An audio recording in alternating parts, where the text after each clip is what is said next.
Assalamualaikum warahmatullahi wabarakatuh. Sahabat Muslim, sosok ulama sufi ini sering disebut sebagai penyambung sanad ulama Nusantara. Beliau Syekh Nawawi Al-Bantani merupakan ulama produktif yang menulis kitab-kitab penting sebagai referensi pembelajaran pesantren. Syekh Nawawi lahir di Tanara, Banten, pada 1813 Masehi, 1230 Hijriah. Ia lahir di lingkungan pesantren, yang menjadi keseharian keluarganya. Ayahandanya bernama Kiai Umar bin Arabi dan ibunya bernama Zubaidah. Syekh Nawawi merupakan keturunan ke-12 dari Maulana Syarif Hidayatullah, Sunan Gunung Jati, tepatnya dari jalur putra Maulana Hasanuddin, Sunan Banten pertama. Sejak kecil, Syekh Nawawi mendapat tempaan dari orang tuanya. Ia mengaji dengan ayahandanya kitab-kitab nahwu, saraf, fikih dan tafsir. Pada usia 15 tahun, Syekh Nawawi mendapatkan kesempatan untuk mengaji ke Tanah Suci. Di Mekah, ia menunaikan ibadah haji sekaligus belajar dengan beberapa ulama. Syekh Nawawi belajar ilmu kalam, bahasa dan sastra Arab, ilmu hadis, tafsir dan fikih. Di antara guru beliau, yakni Sayyid Ahmad Nahrawi, Sayyid Ahmad Dimyati, Ahmad Zaini Dahlan, Muhammad Khatib Al-Hambali. Setelah mengaji dengan beberapa guru di Mekah, Syekh Nawawi melanjutkan belajar ke Mesir dan Syam, Syria. Syekh Nawawi pulang ke tanah air untuk sementara, selama 3 tahun. Ketika itu, pada masa penjajahan Belanda, kawasan Banten tidak dalam situasi yang kondusif. Ia memutuskan untuk kembali ke Tanah Suci. Selama di Mekah, pada periode kedua, Syekh Nawawi mengabdikan diri mengajar dan menulis kitab. Santri-santri di penjuru Nusantara datang berguru kepada Syekh Nawawi, di antaranya Kiai Khalil, Madura, Kiai Hashim Asy'ari, Kiai Asnawi, Kiai Asy'ari, Bawean, Kiai Tubagus Muhammad Asnawi, Kiai Najihun, Kiai Ilyas, Kiai Abdul Ghafur dan Kiai Tubagus Sukri dari Jawa Barat. Syekh Nawawi menikah dengan Nyai Nasimah, gadis asli Tanara. Pernikahan ini dikaruniai 3 orang putri, yakni Nafisah, Maryam dan Rubiah. Syekh Nawawi juga menikah dengan putri Kiai Saleh Darat, Nyai Hamdanah. Dari pernikahannya ini, Syekh Nawawi dikaruniai seorang putri bernama Zuhroh. Dalam catatan perjuangan kebangsaan, Syekh Nawawi termasuk bagian ulama pejuang yang berani melawan kuasa penjajah. Bahkan, ketika di Makkah, Syekh Nawawi menghimpun santri-santri Nusantara agar menolak penjajahan, dengan tidak mengikuti adat istiadat dan sistem yang diajarkan Belanda. Secara ekstrim, penolakan untuk mengikuti pakaian ala pejabat-pejabat kolonial, terkait dengan perjuangan para santri dan kiai pada 1888 di Cilegon. Sarjana-sarjana yang dididik oleh sistem kolonial atau peneliti yang menggali dari arsip kolonial, akan melihat bahwa peristiwa Cilegon 1888 merupakan pemberontakan. Namun, dengan perspektif yang berbeda, peristiwa ini dapat dilihat sebagai perjuangan untuk melawan kuasa kolonial. Jaringan tarekat yang menjadi tulang punggung pergerakan, juga terkait dengan jaringan santri kiai yang melibatkan Syekh Nawawi sebagai epicentrum pergerakan. Peristiwa ini terjadi pada tanggal 9 Juli tahun 1888 di Cilegon, Banten. Gerakan ini dipimpin oleh Haji Abdul Karim, Haji Tubagus Ismail, Haji Marjuki dan Haji Wasit. Nama yang terakhir merupakan murid Syekh Nawawi selama mengaji di Mekah. Haji Wasit pernah berguru kepada Syekh Nawawi, hingga kemudian kembali ke tanah asal mengajar santri di Kampung Beji, Cilegon. Peristiwa Cilegon tidak bisa dilepaskan dari kondisi alam dan sosial, yakni kelaparan dan kemiskinan akibat sistem pemerintahan Hindia Belanda, serta kondisi kekeringan pasca meletusnya Gunung Krakatau di Selat Sunda pada Agustus tahun 1823. Sementara, pemerintah Hindia Belanda menarik pajak tinggi dan membunuh ternak-ternak yang selama ini menjadi andalan pekerjaan pertanian warga Banten. Singkatnya, perlawanan rakyat Banten meletus di Cilegon, dengan menggunakan jaringan santri kiai untuk melawan kesewenangan pemerintah Hindia Belanda. Sebagai ulama yang mengajar di Makkah, Syekh Nawawi menjadi jembatan mata rantai jaringan ulama Nusantara dan Hijaz. Syekh Nawawi Al-Bantani merupakan salah seorang ulama yang mengajar di Masjidil Haram, di Makkah Al-Mukarramah. kawan seperjuangannya, yakni Syekh Ahmad Khatib Al-Minangkabawi dan Syekh Mahfuz At-Tirmasi, pada akhir abad 19 dan awal abad 20.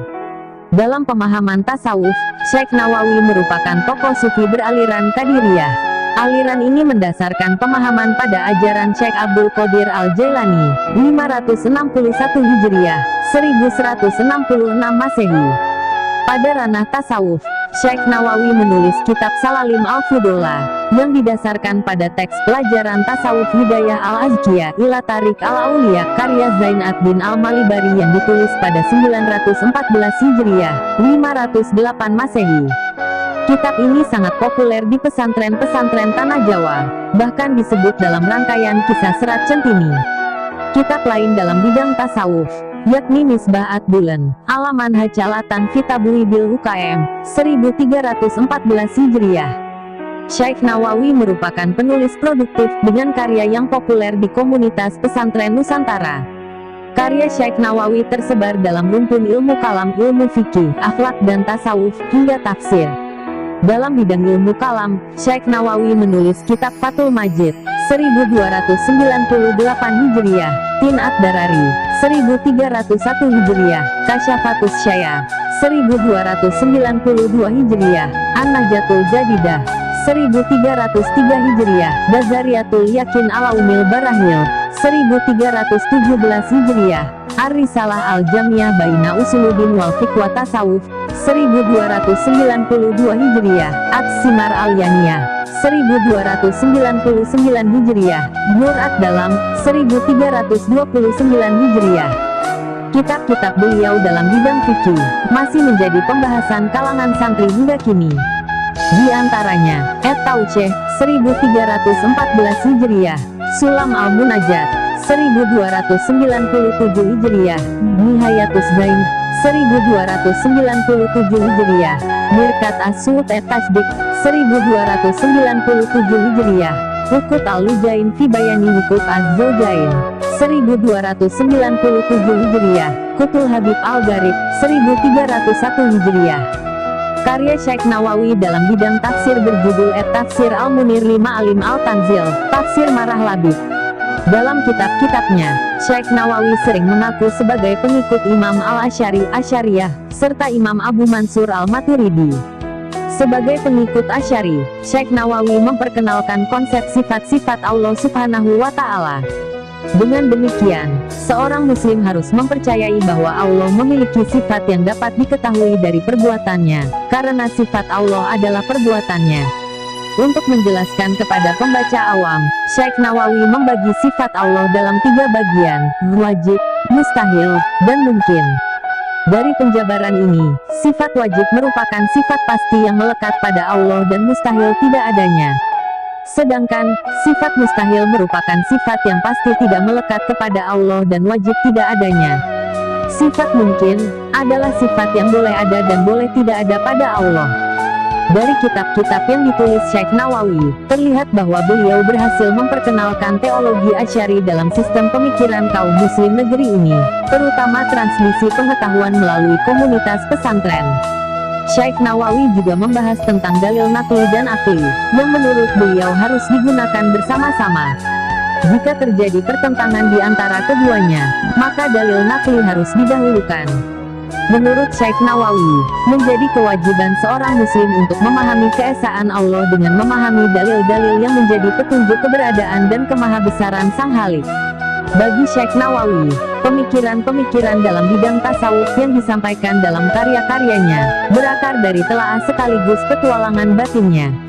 Ia mengibaratkan syariat dengan sebuah kapal, tarekat sebagai laut dan hakikat merupakan intan dalam lautan yang hanya dapat diperoleh dengan kapal yang berlayar di samudra luas.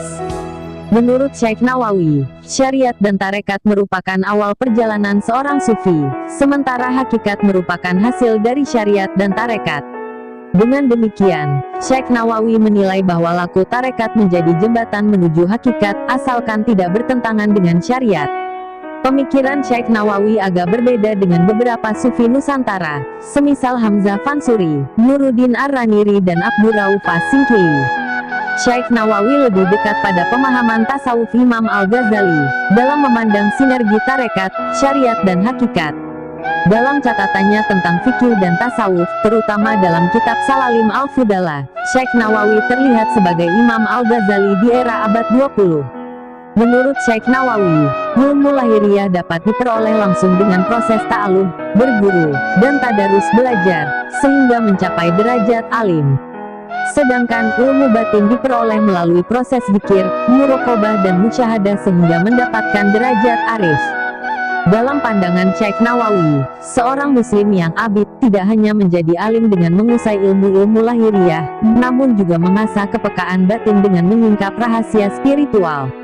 Keseimbangan ilmu lahir dan ilmu batin, kemampuan analisa dan kepekaan rasa, menjadikan seorang muslim mendapatkan cahaya yang lebih terang untuk memahami kekuasaan dan ilmu pengetahuan Allah. Dengan demikian, tasawuf bagi Syekh Nawawi sebagai jembatan untuk memperbaiki adab etika manusia. Dari perspektif ini, dapat dipahami bahwa penguasaan ilmu lahiriah semata tanpa penguasaan ilmu batiniah akan berakibat pada terjerumusnya manusia dalam kefasikan. Sedangkan, penguasaan ilmu batin semata tanpa ada perimbangan ilmu lahiriah, hanya akan menjadikan manusia terjebak pada perilaku zindik. Ada sebuah kisah yang disarikan dari cerita lisan yang berkembang di komunitas pesantren. Suatu kali, Syekh Nawawi Al-Bantani sedang menulis syarah kitab Hidayat Al-Bidayah, karya Imam Al-Ghazali. Saat itu, lampu minyak yang digunakan untuk menerangi padam.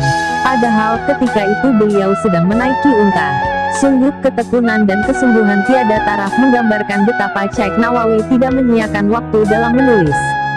Ia berdoa, memohon kepada Allah, bila kitab ini dianggap penting dan bermanfaat untuk kaum muslim, semoga Allah memberikan sinar agar bisa melanjutkan menulis. Kemudian, tidak disangka, jempol kaki beliau mengeluarkan api, hingga bersinar terang. Syekh Nawawi dapat dengan tenang melanjutkan menulis. Bekas api di jempol kaki. Kemudian hari menyelamatkan Syekh Nawawi ketika pemerintah Hijaz memanggil pemuda untuk dijadikan sebagai tentara. Dari Syekh Nawawi, kaum muslim Nusantara mendapatkan pengetahuan yang tanpa tepi, dengan kitab-kitab beliau yang melengkapi khazanah Islam di bumi Nusantara ini. Sahabat muslim, demikianlah sepenggal perjalanan beliau. Semoga bermanfaat bagi kita semua. Wassalamualaikum warahmatullahi wabarakatuh.